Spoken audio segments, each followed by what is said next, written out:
Hi everyone, I hope you're doing well today. Thank you so much for turning in your abstracts. I'll be going over those in the next day or two, and you'll have feedback on them very soon. If you have, for some reason, not submitted yours yet, you need to email that to me as soon as possible. The assignment is now locked in Canvas. In this video, I'm going to be talking about the annotated bibliography, which is the next part of your second large project this semester. I know the phrase annotated bibliography can sound really difficult or even scary to do, but this assignment is actually much easier than the literature review that you wrote for the first essay. Like I said in the video introducing this essay the other day, while APA sounds like it's more difficult because there are typically more pieces to an APA style essay, many people find APA actually easier to use than MLA style. I'll explain why in a minute. Before we can get started writing an annotated bibliography, though, it's important to know what one is and why we create them.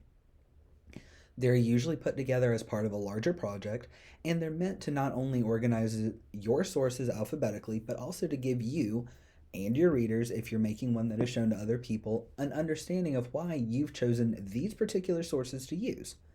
This shows organization on your part because you have the sources together. It also tells readers that you've done some work with your chosen sources already, as you know what the sources say.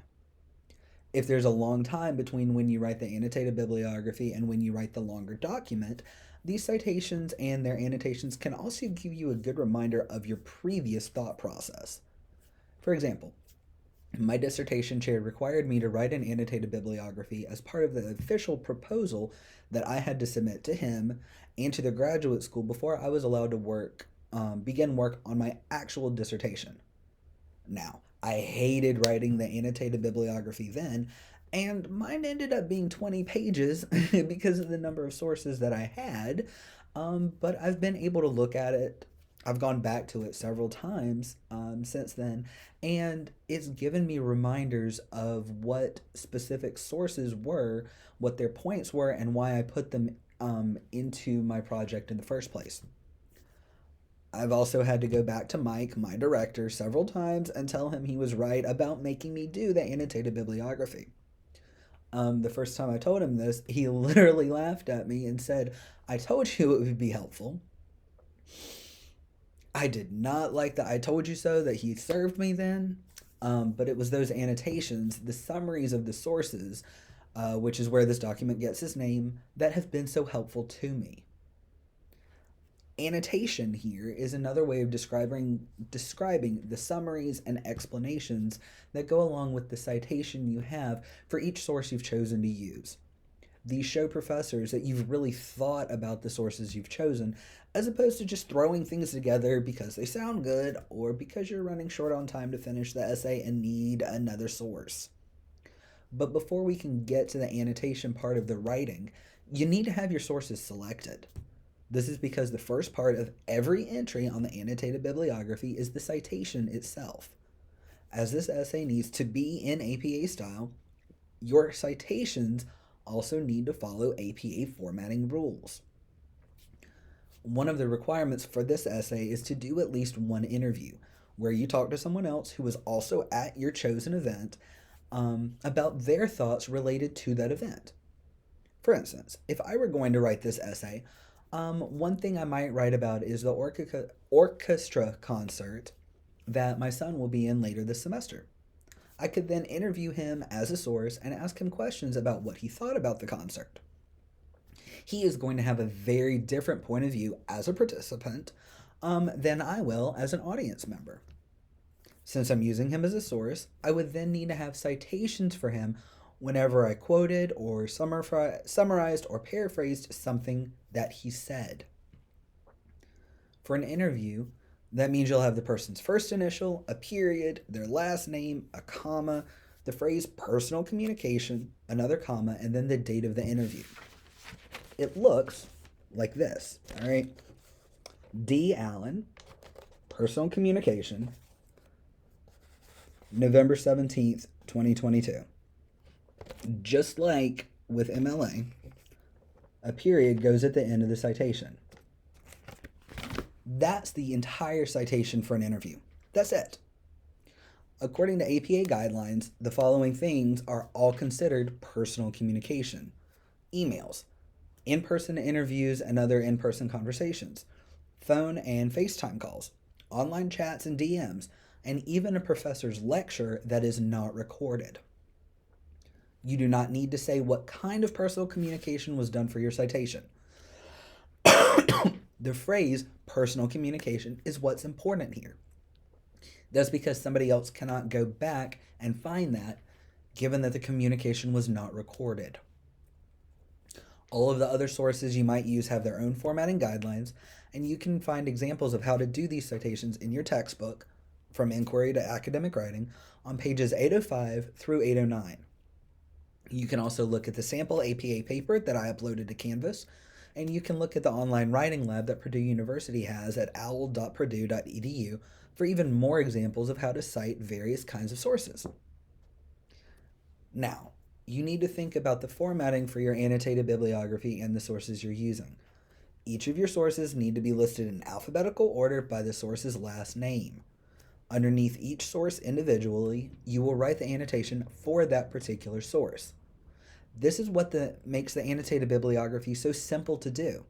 Every entry is focused on an individual source. You do not need to show how the sources link to each other in the annotated bibliography.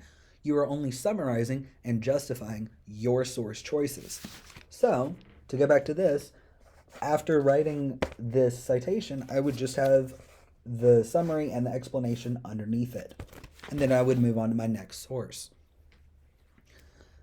The annotation itself has two parts.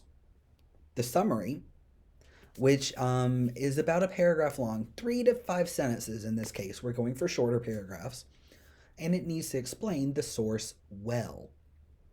If you're doing an annotation for an interview, you'd state very briefly what the interview was about. If you haven't done the interview yet, that's all right. You can still write your annotation based on what you plan to cover in the interview. For instance, to go back to my example about interviewing my son about the orchestra concert, my annotation would say something like, I plan to interview my son, Dorian Allen, about the concert he will be part of on Wednesday, November 16th, 2022.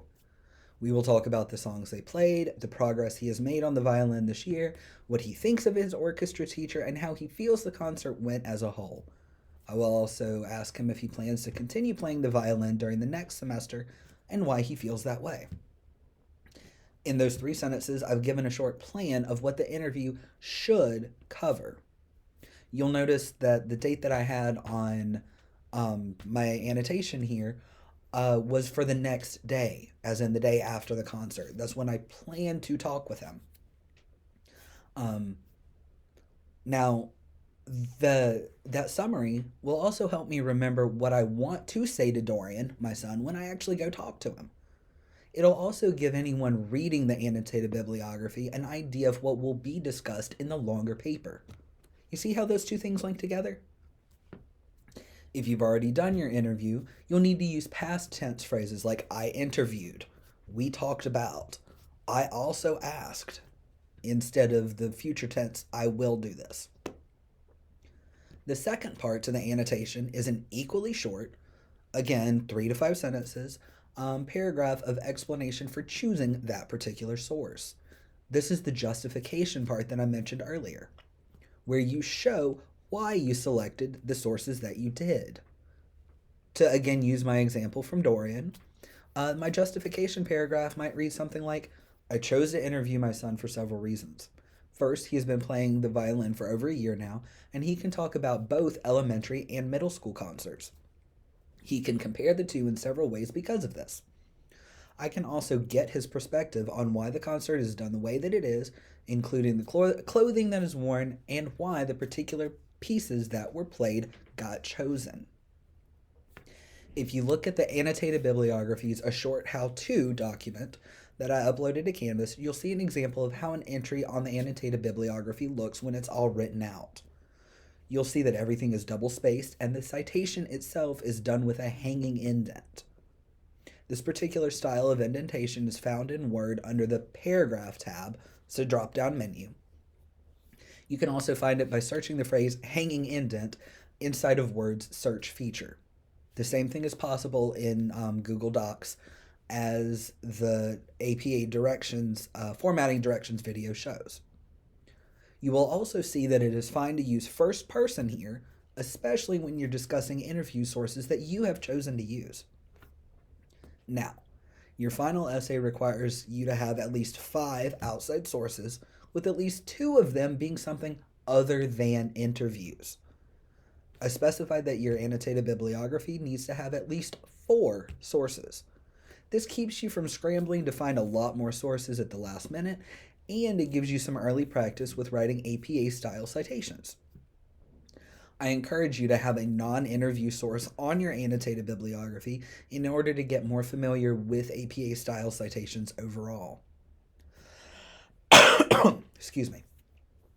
The due date for your annotated bibliography is listed on Canvas and on the class plan, so please refer to those places for this information. As always, if you have questions, please ask them. I'm available on Microsoft Teams and Zoom, via text, through email, and even on the phone if you want. You can also drop by my office if you're on campus. Have a great day, and again, let me know if you have any questions.